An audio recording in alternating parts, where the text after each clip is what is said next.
students, I Swain welcome all of you to the GKRB online classes. Students, I will teach you the rest of the chapter from history, and that is the Delhi Sultanate from 1206 to 1526 AD.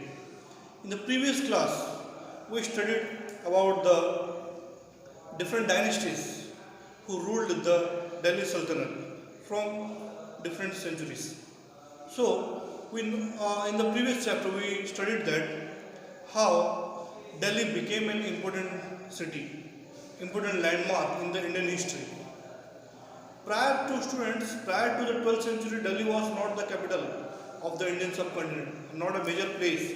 But after the foundation of the Delhi Sultanate, as I have told you in the previous class, Delhi became the capital of that subcontinent, the major area, and the Delhi Sultanate started from the Turkish rulers, and that was also known as the slave dynasty.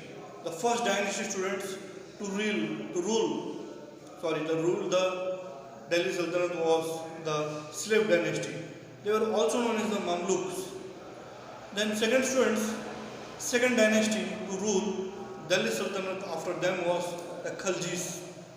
And among them, Alauddin Khalji, a most ambitious ruler in the Khalji dynasty, tried to capture all over India, along with the southern coast also, southern districts, southern parts of India also. Then students, today we will read about the three dynasties. The first one is the Tughlaqs, the second is the Sayyids, and the third one was the Lodhi dynasty. So students, in the first chapter, as we have studied about the two dynasties, now we will study about the Tughlaqs. Here, a case study means a particular special portion of the study is given to the Tughlaqs. The Tughlaqs, a case study, they started to rule the Delhi Sultanate from 1320 to 1414 CE. Students, then Tughlaqs ruled after the fall of the Khalji dynasty.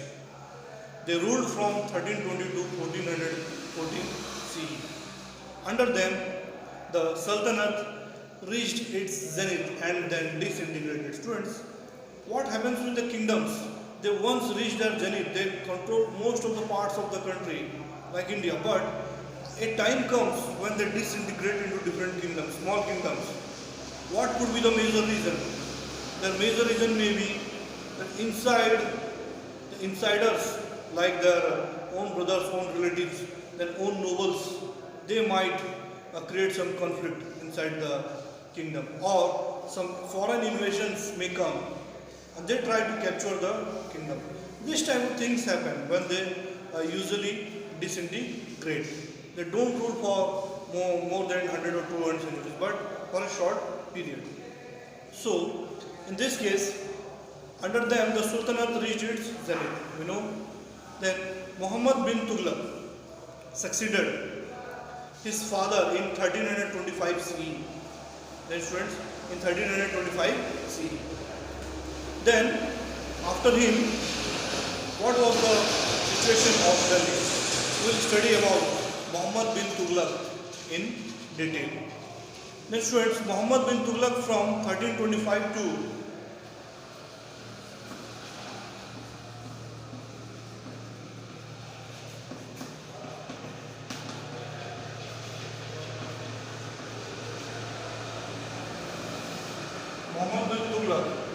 from 1325 to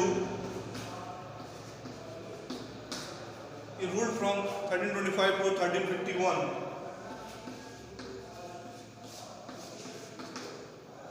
Period of 26 years. Period of 26 years. He was one of the most remarkable rulers of his age. He had a critical mind and open-minded person also. He was a scholar of religion and philosophy. He interacted with religious scholars of all religions, including the Muslims and Hindus also. And Hindu yogis and Jain saints were also given the patronage from the ruler Muhammad bin Tughlaq. He undertook many experiments, but he was hasty and impatient, and this was the main cause of the many failures. Students, to do or to become success in life, we have to be patient, but he was not that. He was impatient, and this led to him many failures. Experiments, students, what are the different experiments?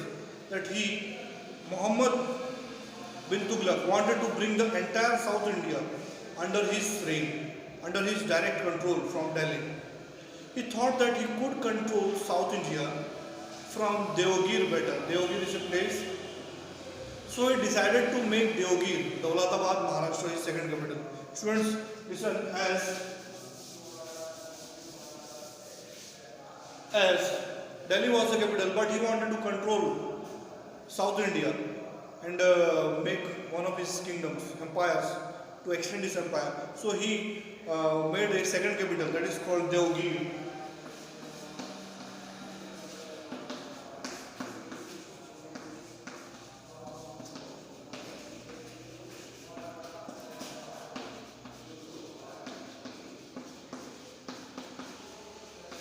Daulatabad, Maharashtra. It was situated in Daulatabad, Maharashtra, his second capital.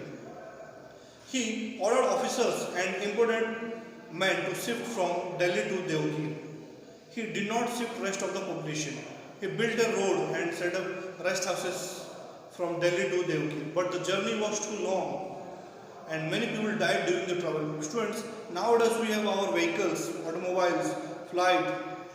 Everything is possible nowadays due to the help of technology, but at that sort of time there was no such facilities. So many people died during the travel because the journey from Delhi to Daulatabad was very long. On reaching Devagir, many felt homesick. The Sultan soon realized that he could not control North India from Devagir, the same way as he could not control the South India from Delhi.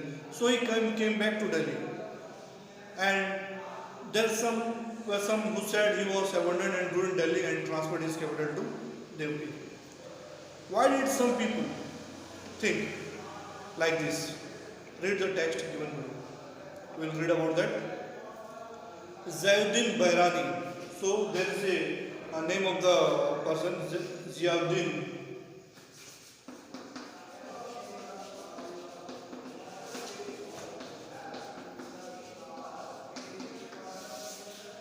Ziyauddin Bahrani, the court historian, the famous historian, says that Muhammad bin Tughlaq brought ruin upon Delhi. All was destroyed.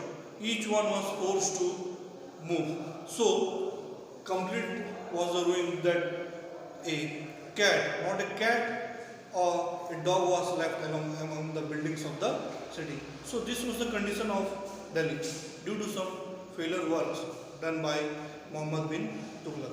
Students, then there is a famous